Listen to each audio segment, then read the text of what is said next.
Coas cifras de casos en aumento desde hai unhas semanas, a situación cara ao Nadal hoxe semella moi distinta de hai un mes, cando parecía que poderíamos recuperar as celebracións en familia con certa normalidade. Agora, case ninguén se arrisca a adiantar compras e facer plans. A pandemia está nos ensinando a vivir día a día, condicionando cada unha das nosas accións. Eu penso que sí, que está todo condicionado. Uns adiantarán, outros non nos facerán, pero que sei. A min como me dá igual.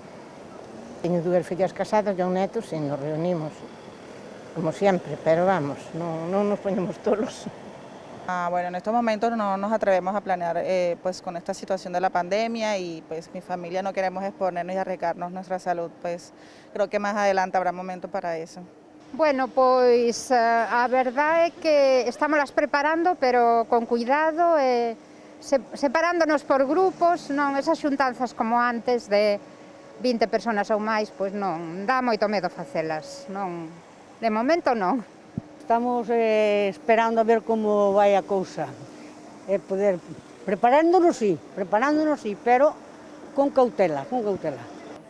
No, es que yo hace muchos años ya que non preparo nada. Bueno, isto é outra cousa que é unha historia. Eu as cenas, sinceramente, na miña casa por Navidad fago na casa.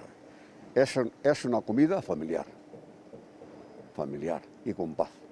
Pero, por desgracia, en este momento que estamos pasando é moi difícil, porque xa ves a xuventud, e non xuventud. Isto, aquí en Ourense aumentou. É do que non se vacunar, non quixeron vacunarse, porque son chuletas ou porque son, eu que sei, arcarquis ou anarquistas, que sei o que son. Dicen que non por chulos, non sei por qué. Hai que vacunarse, hai que ser conscientes da vida. E a vida é moi fácil, moi fácil.